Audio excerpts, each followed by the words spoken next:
1910 کی بات ہے۔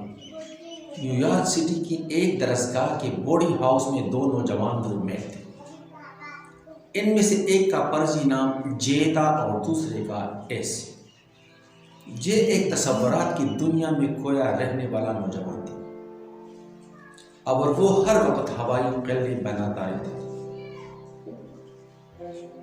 وہ ایک زرخیز علاقے کے خوشحال خاندان سے تعلق رکھتا تھا، جبکہ ایس ایک کسان کا بیٹا تھا اور ایک عملی انسان تھا۔ اسے دھن تھی کہ وہ کچھ کر کے ایک دن وہ دونوں بیٹے ہوئے اس موضوع پر بات کر رہے تھے کہ تعلیم سے فارغ ہونے کے بعد وہ کیا کریں گے۔ کسان کے بیٹے نے سینہ تان کر کہا کہ میں ایک دن کسی عظیم ادارے کا سربراہ بنوں گا۔ جے اس کی یہ بات سن کر بھی اختیار ہنس پڑا، لیکن کسان کا بیٹا اس کی طنزآمیز ہنسی پر ذرا بھی بددل نہ ہوا۔ اسے جو ملازمت سب سے پہلے ملی وہ ایک گودام میں کلرک کی جاب تھی۔ اس نے اس کام پر افسردہ یا ملول رہنے کی بجائے اس کام کو خوش اسلوبی اور انتہائی قابلیت سے سر انجام دینے فارغ وقت میں وہ پارٹ ٹائم کے طور پر اس نے ہول سیل ڈپارٹمنٹ میں رضاکارانہ طور پر کام شروع کر دیا۔ اس کام پر مالکوں کی طرف سے اسے کوئی اجرت نہیں دی گئی، تاہم ایک اور بہتر جگہ خالی ہوئی تو اسے ایک جگہ پر لگا دیا گیا۔ یوں وہ کلرک سے سیلز مین اور وہ قدم بقدم ترقی کے سیڑھے چلتا چلا گیا۔ اسے کئی بار مایوسیوں کا سامنا بھی کرنا پڑا، لیکن وہ مستقل مزاجی سے ڈٹا رہا۔ اس نے ایک اور جگہ ملازمت کرنے کی کوشش کی، لیکن ناکام، کیونکہ ادارے کے مالک کے رشتہ داروں اس کی راہ میں رکاوٹ بنتے گئے۔ وہ ایک دوسرے ادارے میں چلا گیا جہاں ترقی کے مواقع صرف پرانے ملازمین کے لیے تھے۔ ایک اور ادارے میں گروہ بندی بھی چلی۔ اس نوجوان نے مستقل مزاج سے اپنی کوشش جاری رکھی اور ترقی کرتے کرتے بیج نٹ کارپوریشن کا صدر بن گیا۔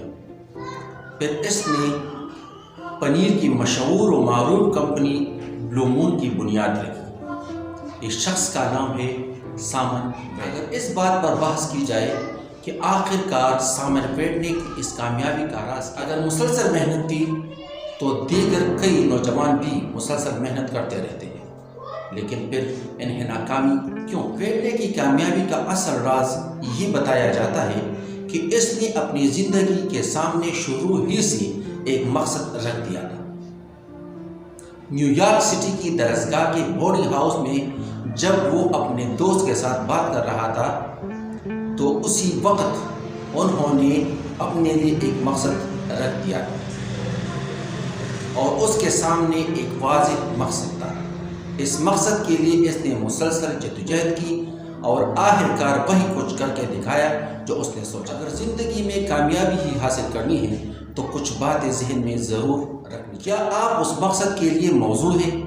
وہ مقصد جو تقاضے کرتا ہے کہ آپ وہ تقاضے پورے کرنے کی اہلیت۔ پہلی بات سے مراد یہ ہے کہ جو مقصد آپ نے اپنی زندگی کے لیے منتخب کیا ہے وہ آپ کے مزاج کے مطابق بھی ہے یا نہیں۔ میں اپنی بات کو مثال سے واضح کرنے کی کوشش کروں گا۔ مثلا ہو سکتا ہے کہ آپ فنون لطیفہ میں بہت زیادہ دلچسپی رکھتے ہیں، لیکن آپ نے کسی انجینئرنگ میں کمال حاصل کرنے کو مقصد بنایا ہوا، جبکہ آپ اس کام میں ذرہ بھر بھی دلچسپی نہیں رکھتے۔ اس کام میں آپ قطعی نہ۔ اس طرح ایک انجینئرنگ میں دلچسپی رکھنے والا نوجوان مصوری یا شاعری میں قطعاً کامیاب ہے۔ دوسری بات بھی ایک حد تک پہلی بات کے مشابہ ہے، یعنی مقصد کے تقاضے پورا کرتا ہے۔